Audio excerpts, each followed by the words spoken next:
Ito yung sabon na yung unang gamit ko sa kanya is nagustuhan ko na siya. Parang feeling ko perfect siya and feeling ko talagang effective siya.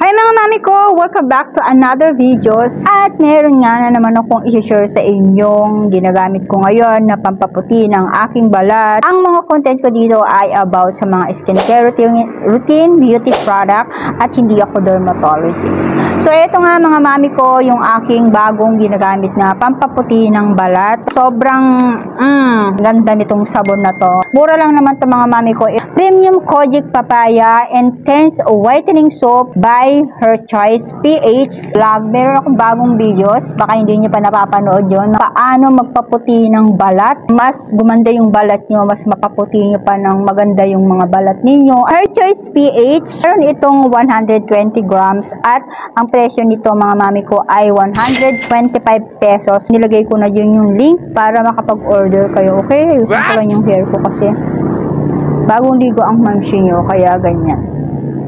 So, ayun mga mami ko, Intense Whitening Soap daw siya. Lighten overall skin tone. Tapos, ganyan yung kanyang packaging. Yung kanyang packaging ay plastic lang siya nung dumating siya. Pero, naka-bubble wrap naman siya mga mami ko.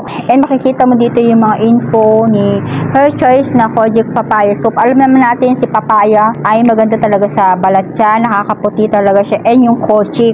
Kojic is number 1 na sobrang nakakaputi ng balat. And nakalagay din dito sa kanyang likod. Mag-expire siya 2027. So, matagal siya mag-expire. Lagay dito yung reminder. So, nagre-remind siya. Bago nyo siya gamitin, ipatch nyo muna daw sa skin niyo kung okay siya. And be careful gamit nito sa eyes and lips. Basahin nyo muna yung mga ingredients niya. Kung may mga ayaw kayong mga ingredients, huwag nyo na siyang ituloy gamitin. Ano siya gamitin? Ibababad 2 to 3 minutes mo siyang ibababad sa katawan mo para mas effective siya, para pumuti kayo. Ganun.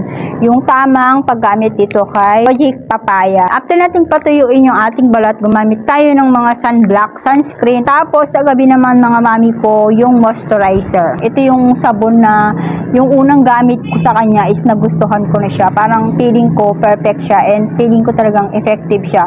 Yun yung aking na-experience, yung unang gamit ko sa lahat ng ginamit kong soap. Ito lang talaga yun, talagang nag-react ako ng parang wow.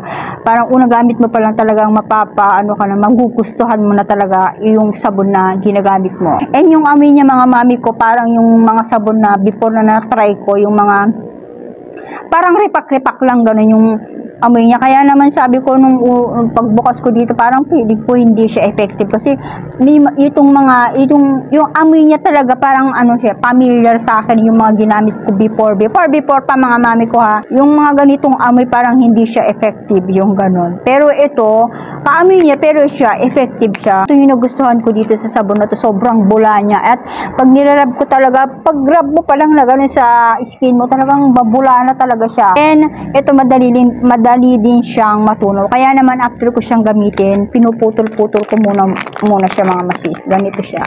Tapos dito sa soap makikita mo yung kanyang pangalan na Her Choice. Her Choice. Dapat may Her Choice na nakalagay dito. Pero pag walang Her Choice na nakalagay dyan, peke yun. Pero hindi ko alam kung may peke na ganito. Wala pa naman mga mami ko. And pinuputol-putol ko siya para mas matagal ko siyang gamitin. Dali hinahanap ko.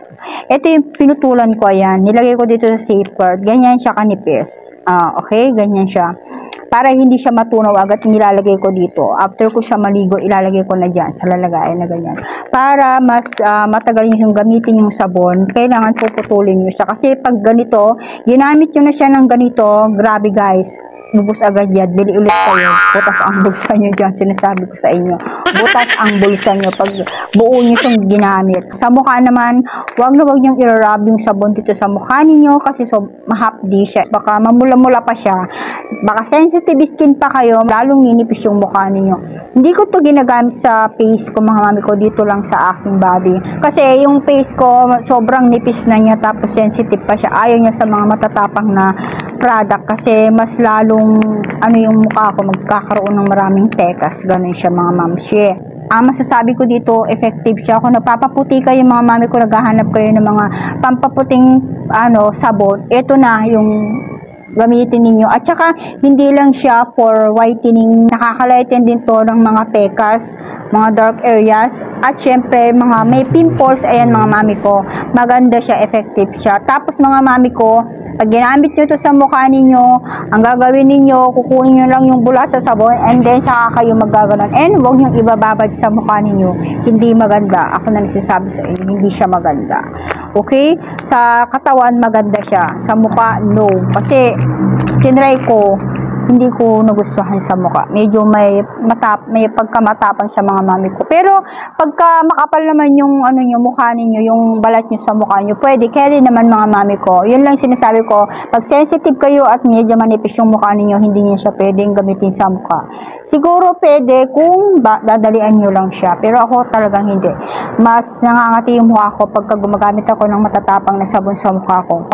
Sobrang nakakaputi itong product na ito. Hindi ko akalain na makakahanap ako ng effective na sabon. So, yung unang gamit mo pa lang, talaga makikitaan mo na siya ng effective sa katawan, sa skin mo. And, napansin ko, nagbalat yung aking skin dito. Unang gamit ko pa lang mga mami ko, nagbalat talaga yung skin ko, as in.